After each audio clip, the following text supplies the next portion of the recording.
Hello बच्चों, आज कुछ अवकलज के अनुप्रयोग के सवाल बताने जा रहे हैं। आप इस पर ध्यान दीजिए। पहला प्रश्न है, एक वृत्त की त्रिज्या समान रूप से 3 सेंटीमीटर पर सेकंड की दर से बढ़ रही है। ज्ञात कीजिए कि वृत्त का क्षेत्रफल किस दर से बढ़ रहा है जब त्रिज्या 10 सेंटीमीटर है। तो देखिए इसका हल, यहाँ पर हल पर ध्यान दीजिए। पहले तो मान लेंगे माना समय t पर वृत्त की त्रिज्या स्मॉल r तथा क्षेत्रफल a है। पहले हम मान लेंगे, माना समय t पर वृत्त की त्रिज्या स्मॉल r तथा क्षेत्रफल a है। अब ध्यान दीजिए, वृत्त का क्षेत्रफल का सूत्र होता है A बराबर पाई r स्क्वायर। वृत्त का क्षेत्रफल का सूत्र होता है पाई r स्क्वायर। एरिया में क्षेत्रफल होता है, इसीलिए हम A से क्षेत्रफल को दिखाते हैं। तो A बराबर हम पाई r स्क्वायर लिख लेंगे। अब उसके बाद लिखेंगे, अच्छा यहाँ पर ये भी ध्यान दीजिए, 3 सेंटीमीटर पर सेकंड दिया है, इसका मतलब त्रिज्या का परिवर्तन की दर है। तो यहाँ पर साइड में लिख देंगे dr/dt। यहाँ पर लिखा है वृत्त की त्रिज्या समान रूप से 3 सेंटीमीटर पर सेकंड की दर से बढ़ रही है। तो इसका मतलब dr/dt दिया है 3 सेंटीमीटर पर सेकंड, ये दिया है, और त्रिज्या r दिया है, r बराबर 10 सेंटीमीटर, ये सब दिया है। अब यहाँ पर हम t के सापेक्ष अवकलन करेंगे। तो यहाँ लिख देंगे t के सापेक्ष अवकलन करने पर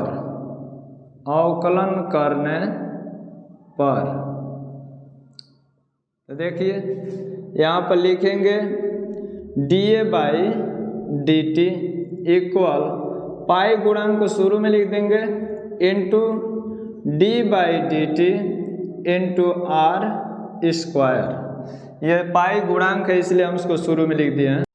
देखिए यहाँ पर t के सापेक्ष अवकलन करने पर तो लिखेंगे dA/dt equal pi into d/dt into r square.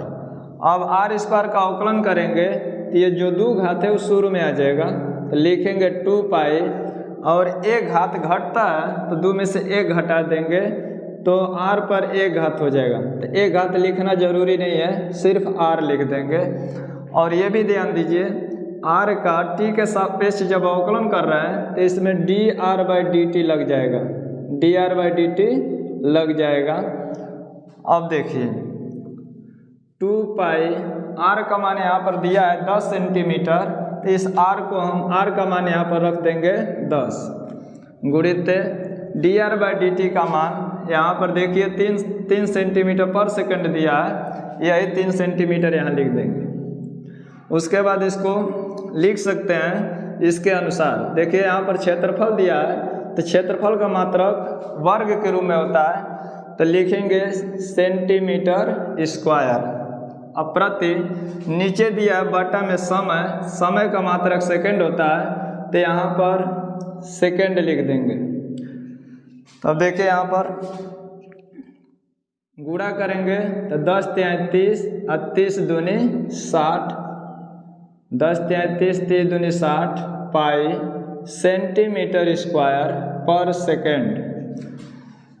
Hindi में अगर लिखेंगे तो सेमी पर सेकंड लिखेंगे, इंग्लिश में लिखेंगे तो सेमी मतलब cm का स्क्वायर पर सेकंड लिखेंगे। तो यही आपका आंसर हो जाएगा, यही आपका आंसर हो जाएगा।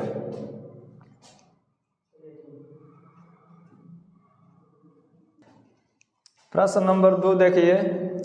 प्रश्न नंबर 2 में है एक परिवर्तनशील घन की कोर 3 सेंटीमीटर पर सेकेंड की दर से बढ़ रही है।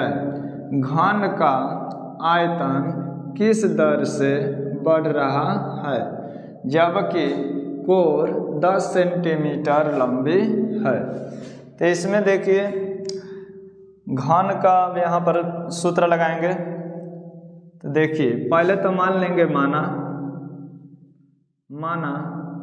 घन की कोर का मतलब भुजा, चाहेंगे तो कोष्टक में भुजा भी लिख सकते हैं। माना घन की कोर अर्थात भुजा x सेंटीमीटर तथा आयतन इसमें कह रहा है, तो आयतन का मतलब भी होता है, तो लिख देंगे आयतन भी है। माना घन की कोर x सेंटीमीटर तथा आयतन भी है। वॉल्यूम मीन्स आयतन होता है, इसलिए भी से दिखाते हैं। अब यहाँ पर देखिए घन का आयतन होता है। अच्छा यहाँ पर ये भी ध्यान दीजिए एक परिवर्तनशील घन की कोर 3 सेंटीमीटर पर सेकंड की दर से बढ़ रहा है। तो यहाँ पर हम साइड में लिख देंगे dx/dt, समय के अनुसार परिवर्तन हो रहा है इसलिए dx/dt कर देंगे इक्वल 3 सेंटीमीटर पर सेकेंड, ये दिया हुआ है। और कोर का मतलब x दिया है, तो यहाँ पर लिख देंगे x बराबर 10 सेंटीमीटर, ये कोर दिया हुआ है। अब यहाँ से हम हल करेंगे v बराबर भुजा के घाते 3, या हम कह सकते हैं v बराबर x घाते 3। भुजा का मतलब x है, तो घन का आयतन का सूत्र होता है भुजा के घाते 3। तो भुजा घाते 3 का मतलब हम यहाँ पर सीधे x घाते 3 कर दिए हैं। अब उसके बाद हम समय के अनुसार अवकलन करेंगे, तो यहाँ पर लिख देंगे t के सापेक्ष अवकलन करने पर तो देखिए t के सापेक्ष अवकलन करेंगे तो dv/dt हो जाएगा, और इधर हो जाएगा d/dt x के पावर 3। जब अवकलन करेंगे तो ये 3 घात शुरू में आ जाएगा, और जितना घात रहता है उसमें से घटाते हैं, तो 3 में से 1 घटाएंगे तो x घाते 2 हो जाएगा। और ये भी ध्यान दीजिए x का जो है t के सापेक्ष अवकलन कर रहा है, तो इसमें dx/dt लग जाएगा, dx/dt लग जाएगा। अब उसके बाद 3 गुणित x के जगह पर देखिए यहाँ 10 सेंटीमीटर दिया है, तो इस 10 को यहाँ पर रख देंगे, और इस पर स्क्वायर लगा है तो स्क्वायर लगा देंगे। गुणित dx/dt का मान यहाँ पर 3 सेंटीमीटर पर सेकेंड है, तो यहाँ पर हम लिख देंगे 3। और देखिए ऊपर आयतन दिया है, तो आयतन का जो मात्रक होता है घन के रूप में होता है, तो हम यहाँ पर लिख देंगे सेंटीमीटर के घाते 3, इसी को घन बोलते हैं। इसको पढ़ सकते हैं सेंटीमीटर घाते 3 या घन सेंटीमीटर भी पढ़ सकते हैं। और देखिए बाटा में समय दिया है, तो इसका मात्रक सेकंड हो जाएगा, तो लिख देंगे सेकंड, तो सेंटीमीटर घाते 3 पर सेकंड कह सकते हैं। अब इसको गुणा कर दीजिए, तितली के 9, और इसी में 10 का स्क्वायर का मतलब 100 होगा, तो 100 से गुणा कर देंगे तो 900 हो जाएगा। ये गुणा करने पर पूरा हो जाएगा 900 सेंटीमीटर घाते 3 पर सेकेंड। अब इसमें कह रहा है कि घन का आयतन किस दर से बढ़ रहा है, तो आप लिखना चाहें तो लिख सकते हैं कि घन का आयतन 900 सेंटीमीटर के घाते 3 पर सेकेंड की दर से बढ़ रहा है। अगर यहाँ पर प्लस रहेगा तो बढ़ रहा है, अगर माइनस रहेगा तो घट रहा है। तो यहाँ पर बस हम इसी पर भी आंसर छोड़ देंगे, तब भी आपका आंसर सही है।